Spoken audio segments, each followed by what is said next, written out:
Have you noticed what a list maker is, the Apostle Paul? He just loves to make lists. Almost every one of his letters features at least one. Forget that he was a tent maker. We never get to see any of that. In his letters, what we see is that he was really a list maker. Several of his lists are either about sins, what constitutes them, or sinners, who commits them. One of them is about love. Love is patient, love is kind. But most of them are about vices, and sometimes I worry that he can get into his list making of negative behavior with no small amount of gusto. But of course, Paul was a skilled writer and rhetorician, an exhorter, and he knew how to capture the attention of the assembled who came to hear his letters read aloud in church. And his mission often was to offer teaching to the communities that he founded, to help them know how to live a moral life, a worthy life, a life dedicated to following Jesus as Lord.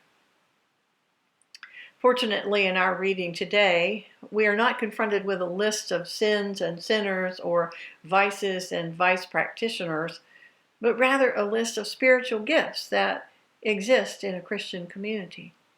It's not an exhaustive list, but it's a helpful one, because it feels like these gifts, prophecy, ministry, teaching, exhortation, giving, leading, being compassionate. These gifts are easily discerned.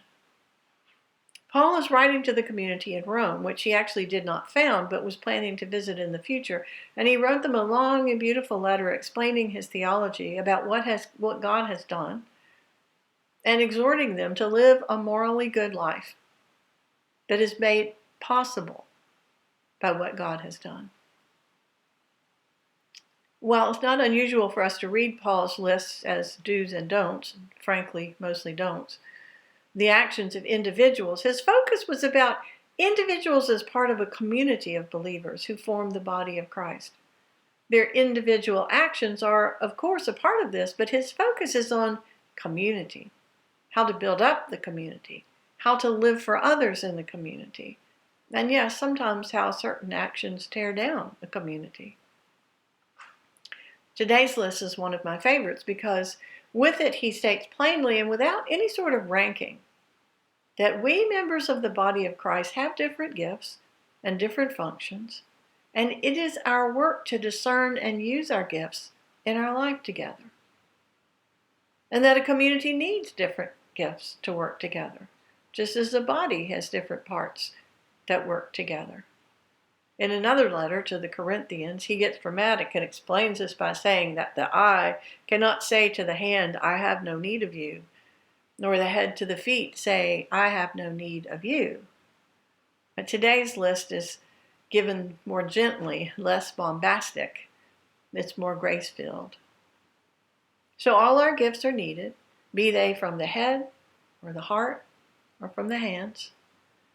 And we all have our parts to play. A maxim repeated, of course, by nearly everyone from Shakespeare to Downton Abbey's Lord Grantham.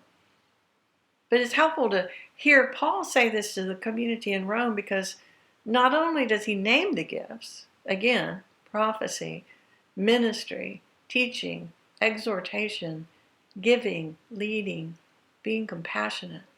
Isn't that wonderful that being merciful, being compassionate is on this list?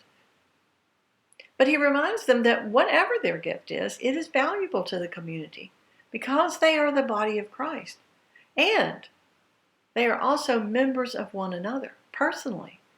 They're not just a collection of talents to be used for a purpose, but a community that discerns and offers their particular collection of gifts to serve one another for the sake of one another. And so we minister. We teach. We are a prophetic witness. We exhort. We give. We lead. We practice mercy, whatever it is that we've been given.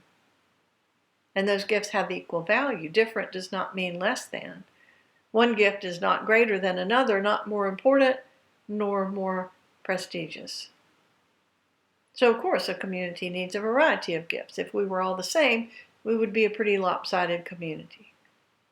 And Paul uses his own gift of exhortation to exhort us to both discern and exercise our gifts for the good of all.